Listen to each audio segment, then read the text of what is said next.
The senior senator from Montana is recognized. Yeah, thank you, Mr. Chairman. I want to thank you, the ranking member, for having this meeting and this hearing, and I want to thank everybody for testifying. So I've heard from a lot of folks in the cryptocurrency space. Their descriptions of their product reminds me of something, and it's not necessarily a good thing. It reminds me of the synthetic products that we saw leading up to the financial crisis of '08, because not in all cases, but in some, there isn't anything real behind them. Now, I know stablecoin is backed by real assets, but that doesn't mean they can't be manipulated, and it doesn't mean when you combine all these products together that there is an opportunity for some foul play. Let's put it that way. So for you, Professor Allen, do you think that's a fair comparison that I just made between cryptocurrency and synthetic financial instruments? Yes, I do. And thank you for that analogy, Senator. When we heard about the synthetic products in the lead up to the financial crisis of 2008, we heard things like these will promote home ownership. And so you have to be wary, I think, of claims of financial inclusion because sometimes they're overblown. And you particularly have to be wary of them in circumstances where the means to providing that goal is unnecessarily complex.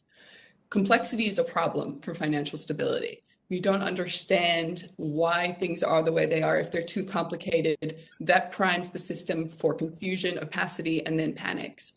So when we have a product like the stablecoin that's being proposed to solve financial inclusion, we have to ask ourselves, why does it need to be so complex? Why does it need to run on a distributed ledger with decentralized governance mechanisms? Why do we need the environmental costs of that kind of process? Are there not innovations that are simpler that could achieve the goal in a simpler way? Ms. Goldstein, do you have anything you'd like to add to that?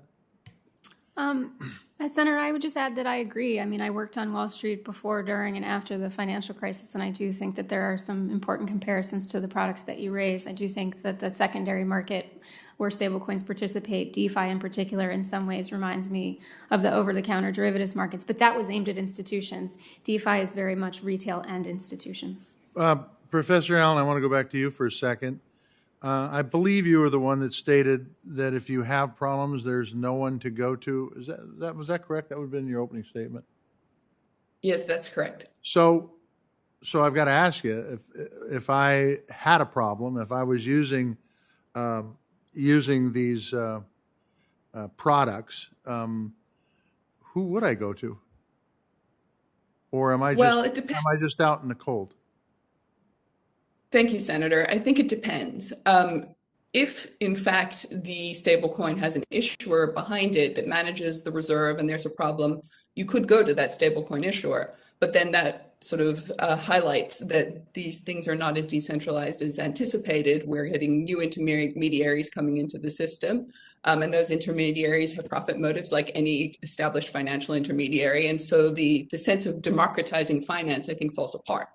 If we're talking about a stablecoin that's being operated in a truly decentralized fashion, where it's operating on a ledger where you need multiple nodes to agree to any change in how the ledger operates, then that is something that could cause incredible problems. I mean, who would you go to? Which of those people would you be able to reach out to if you needed a transaction undone, for example, because there was a mistake made?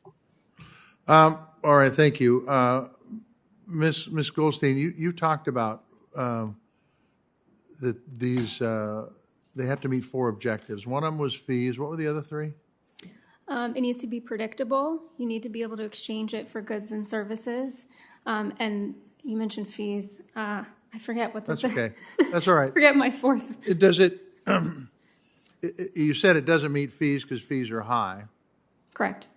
Does it meet the other 3?